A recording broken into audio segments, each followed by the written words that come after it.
સત્કલ સાહેબ, સત્કલ સાહેબ, સત્કલ સાહેબ. વિશ્વભ્રમ વિધ્વંસ નિધિ ગ્રંથ વિષય સિદ્ધાંત 2 अत श्री सकर्ता अद्वैत 1 निरूपण को द्वितीय सिद्धांत निर्णय भाग 3 विषय આપણે વાત કરીશું. તો ભક્તજનો, વિષય ઘણો લાંબો થઈ જાય છે, એટલા માટે આપણે 11 ચોપાઈઓનો ભાગ રૂપે વાત કરીશું. કારણ કે આખો સિદ્ધાંતને લેવામાં આવે તો ઘણો ટાઈમ લાંબો થઈ જાય છે, એટલે આપણને વાંચવામાં સમજવામાં કંટાળો કદાચ આવતો હશે. એટલા માટે આપણે હવે પછી સિદ્ધાંતના ચોપાઈઓ 11 ચોપાઈઓ વિશે ભાગમાં વાત કરીશું. તે પ્રમાણે હવે સમજવું. તો પ્રથમે કિએ જીને પુરુષ શક્તિ સહિત મેં સમજું તન કીટ પંદની યાદ અખિલ રચિત બે ભવમુક્ત. સકર્તા કેવલ અનંત બ્રહ્માંડની રચના કરતા સૌથી પ્રથમ પુરુષ અને પ્રકૃતિ ઉત્પન્ન કર્યા.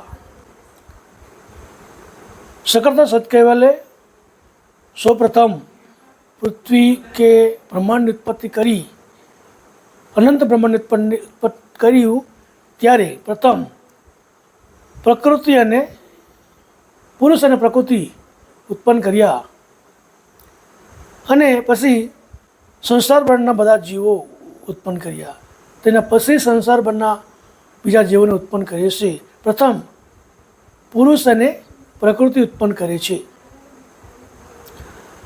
કીટ પતંગિયા વગેરે નાના જંતુઓ અગાઉ તેમણે અખિલ સંસારના જીવો ઉત્પન્ન કર્યા.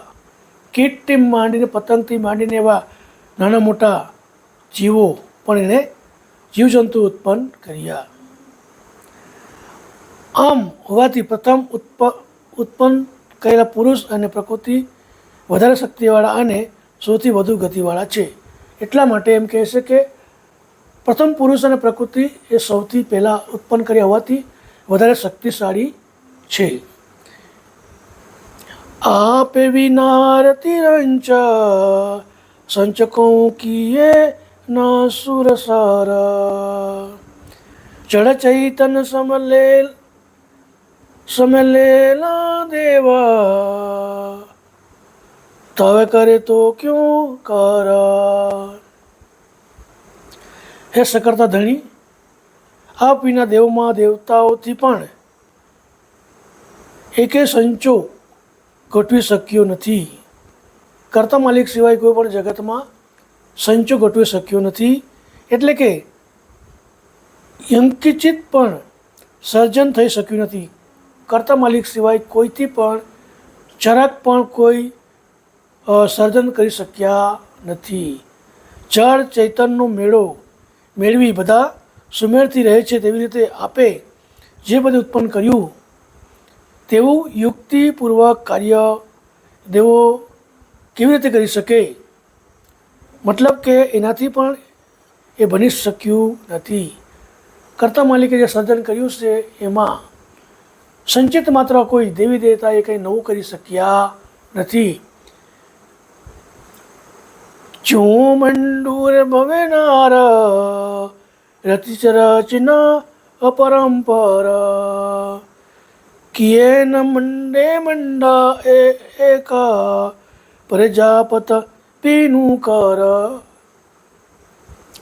જેવી રીતે કુંભાર નાના મોટા અનેક વાસણો બનાવે છે, પરંતુ તે પૈકી એક પણ વાસણ બીજું વાસણ બનાવી શકતું નથી. જે રીતે કુંભાર નાના મોટા અનેક કોડિયાથી માંડીને માટલાથી માંડીને અનેક વાસણો બનાવે છે, ગોળીથી માંડીને, પણ તે માટલામાંથી બીજું માટલું બની શકતું નથી, કોડિયામાંથી બીજી કોડી બની શકતું નથી. તે પ્રમાણે એ દ્રષ્ટાંત રૂપે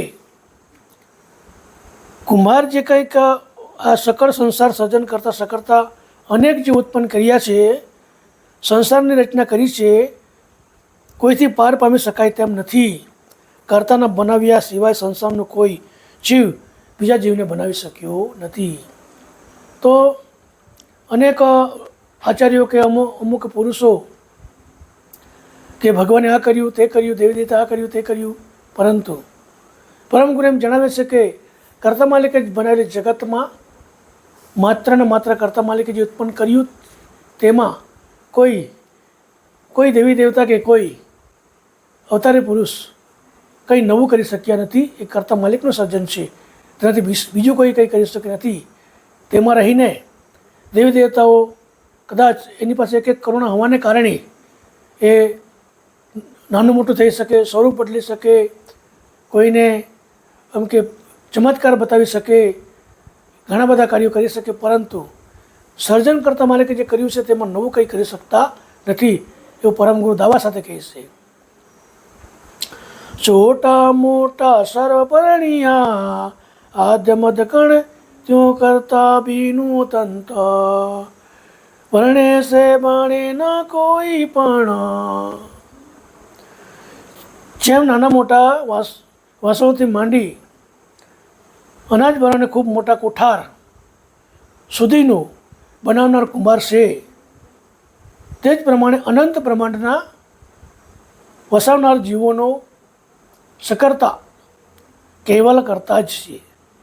બીજા કોઈથી આ વસ્તુ બની નથી, કારણ કે તે કૃત્યથી કૃત બની શકે નહીં, પણ કર્તાથી જ કર્ત બની શકે છે.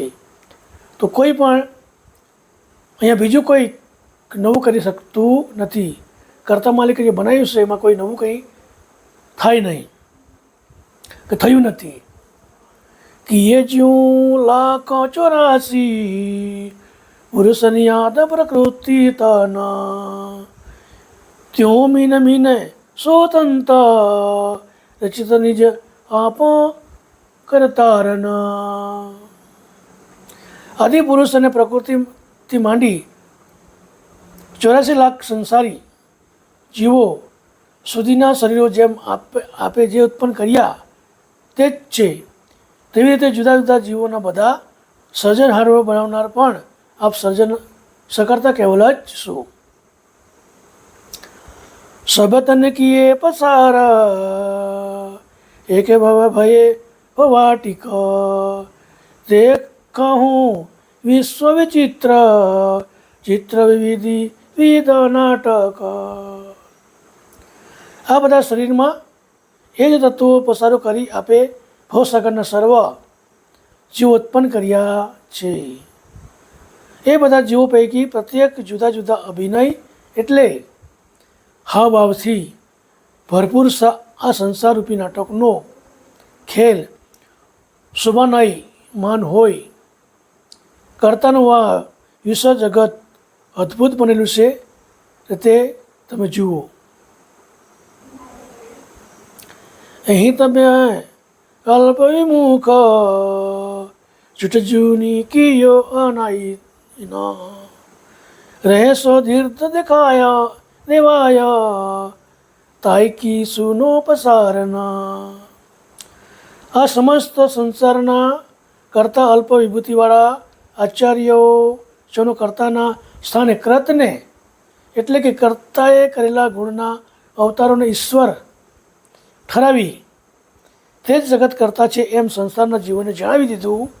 જુઠ્ઠાણું છે, ફેલાવેલું છે, તે ખુલ્લેઆમ મેં તમને જણાવું છું કે મોટા દેવોની હકીકત બાકી રહી છે, તે તમે સાંભળો. તો જે ઋષિમુનિઓ કે આચાર્યો હતા એ લોકો એ જગતમાં જે દેવો આવ્યા તેને એ જ કરતા માલિક છે એવું લોકો આગળ ઠરાવીને જુઠ્ઠાણું ફેલાવીને જગતને એ તરફ વાળી દીધા. લોકો એ જ ખરા કરતા માલિક છે માનીને ત્યાં રોકાઈ ગયા છે, અને ખરા કરતા માલિકનું ઓળખાણ એ કરાવી શક્યા નથી, એવું પરમગુરુ જણાવે છે. પ્રથમ શક્તિ સંજોગ પુરુષ કે કિએ પરમહિત તાહી બયતીનું દેવ રજો તમો સાત્વિક ગુણ ઈત. તો સકર્તા સંસાર સર્જન હેતુ સિદ્ધ કરવા સૌથી પ્રથમ આદિપુરુષની સાથે પ્રકૃતિએ મિલન કરી ગુણના 3 દેવો ઉત્પન્ન કર્યા. સર્વપ્રથમ પ્રકૃતિને પ્રસાર કરવા માટે આદિપુરુષ અને શક્તિ એટલે કે પ્રકૃતિનું મિલન થયું અને તેમાંથી ગુણના 3 દેવ રજો સતો તમો 3 ગુણના બ્રહ્મા વિષ્ણુ મહેશ. બ્રહ્મા રજોગુણી, વિષ્ણુ સતોગુણી અને મહેશ તમોગુણી. આ 3 ગુણવાળા દેવો આદિશક્તિ, આદિપુરુષ અને પ્રકૃતિથી ઉત્પન્ન થયેલા છે. તે લોકોના સાથે ગુણ પણ છે. તિનકી પવિત્ર પ્રજાય તે ઓરે જનુજ મનુષ્ય લગ તદીપે સકલ સંસાર ન્યાર કે ન્યાર દેખિત જગ. આ સંસારમાં એ 3 ગુણની પ્રજા ઉત્પન્ન થઈ છે. સત્વગુણના દેવો, તમે ગુણના દાનવો અને રજોગુણના મનુષ્યોની પ્રજા અને દેવ દાનવ અને મનુષ્ય એમ 3 વર્ગો બંધાયેલા હોવાથી આ આખાય સંસારનો રંગ નિરાળો ગુણની પ્રજાને લીધે વિશ્વમાં ન્યારો દેખાય છે. પરમગુરુ કહે છે કે આ 3 ગુણની પ્રજા ઉત્પન્ન થઈ. સત્વગુણના દેવો, સત્વગુણમાંથી દેવો ઉત્પન્ન થયા અને તમોગુણના દાનવો ઉત્પન્ન થયા, તેનું વર્તન તે પ્રમાણે, અને રજોગુણના મનુષ્યો બન્યા. દેવ દાનવ અને મનુષ્યો આ 3 પ્રકારના ગુણ પ્રમાણે ઉત્પન્ન કર્યા અને બધા ન્યારા દેખાય છે. તે પ્રમાણે બધા વર્તન કરે છે. આ પ્રમાણે પરમગુરુ જણાવે છે કિયું આગુતીનું દેવ તાઈમય એક શરીર સજ વિષ્ણુ લેત અવતાર અવન પર કરણ કશું કજ. ઉપર 3 દેવોની ઉત્પત્તિ કહી તે પૈકીના એક દેવ વિષ્ણુ મનુષ્ય શરીર ધારણ કરે છે. આ મનુષ્ય શરીર ધારણ કરવાવાળા વિષ્ણુ આ પૃથ્વી પરના મનુષ્ય લોકોનું કોઈ એક મહત્ત્વનું કાર્ય કરવા માટે મનુષ્ય શરીર ધારણ કરીને અવની પર અવતાર લે છે, એવું પરમગુરુ જણાવે છે. કીનું કીએ કરતાર હાજરજને અનુત ઈત અહીં સર્વ કર્તવ્યનો દેવ કરતા કોઈ કિયણ કીનું કીતા. તે વિષ્ણુ અવતારને આચાર્યો આ જગતના ખોટી રીતે પરમેશ્વર તરીકે મનાવ્યા છે. એ બધા અવતારી પુરુષો સકર્તાને ન બનાવેલા છે.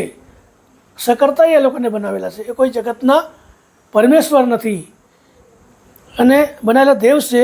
સકર્તા વિના આ સંસારમાં કોઈ કશું કૃત કાર્ય કરી શકતું નથી, એવું પરમગુરુ જણાવે છે. તો આ 11મી ચોપાઈથી હવે આગળ આપણે બીજા ભાગમાં આગળ વાંચીશું. સતકેલ સાહેબ, સતકેલ સાહેબ, સતકેલ સાહેબ.